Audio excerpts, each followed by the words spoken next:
परिस्तान में परियों की मुल्का का दरबार सजा था।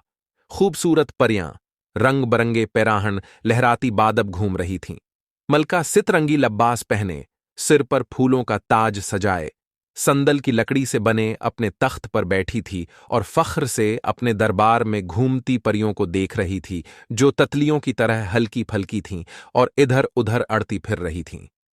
ये दरबार हर रोज सुबह शाम लगता था, जिसमें तमाम परियां इकट्ठी हुआ करती थीं। सुबह को इकट्ठी होकर वो सारा दिन के जाने वाले कामों और तफरीखात के मंसूबे बनाती थीं और शाम को मिलकर सारा दिन की रोददायक दूसरे को सुनाया करती थीं। इस तरह मुल्का के सामने इन सब की हाजिरी भी लग जाया करती थी कि आया तमाम परियां महल में मौजूद हैं या नहीं।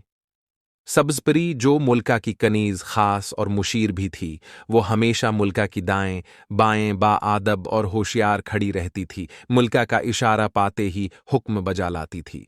परिस्तान में परियों की मलका का दरबार सजा था।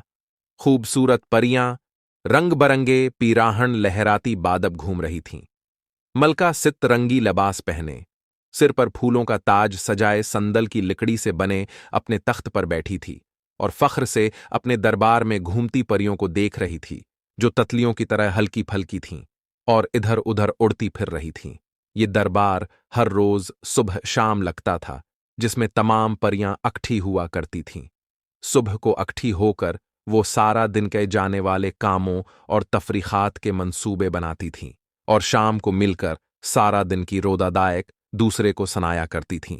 इस तरह मिल्का के सामने इन सब की हाजिरी भी लग जाया करती थी कि आया तमाम परियां महल में मौजूद हैं या नहीं। सब्ज़परी जो मुल्का की कनीज़ ख़ास और मुशीर भी थी, वो हमेशा मलका की दाएं बाएं बाआदब और होशियार खड़ी रहती थी। मलका का इशारा पाते ही हुक्म बजा लाती थी। जारी है। सब्ज़परी की यही आदतें थीं जो मलका को बहुत भाती थीं और वो किसी भी पल उसको अपनी नज़रों से दूर होने नहीं देती थी।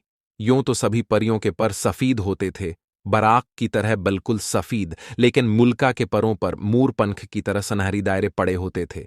ये सुनहरी दायरे नस्ल दरअसल चलते थे। मुल्का तो एक ही शहजादी को बनना होता था, लेकिन ये सुनहरी दायर जिसके परों पर भी हूं, वो इस बात की अलामत होते थे कि इस परी का ताल्लुक भी शाही खानदान से है। इसी तरह जिस परिजाद के परों पर सुनहरी दायरे हों, वो बादशाह बनता था या शाही खानदान से ताल्लुक रखता था। सब्ज परी के परों पर भी हल्के हल्के सुनहरी दायरे थे, जो इस बात की अलामत थे कि उसका ताल्लुक भी शाही खानदान से था। शायद इसलिए वो मुल्का को बहुत अजीज थी और वो सब्ज परी को अपनी औलाद की तरह चाहती थी। अब सोचने की बात थी कि अगर सब्ज परी के परों पर भी सुनहरी निशान थे, तो उसको मलका ने अपने बराबर मकाम क्यों न दिया? आखिर उसमें भी तो शाही खून था, पर उसका दर्जा कनीज का क्यों था? उसकी सबसे बड़ी वजह शहजादी सफीद परी का हसद था, जो मुल्का की बेटी और मुस्तकबल की मुल्का थी, क्योंकि मलका का कोई बेटा न था।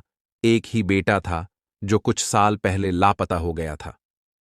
सब्ज परी ना सिर्फ सफीद परी से ज्यादा खूबसूरत थी, बल्कि वो इंतहाई ज़हीन और सुघड़ भी थी। मामला फहम ई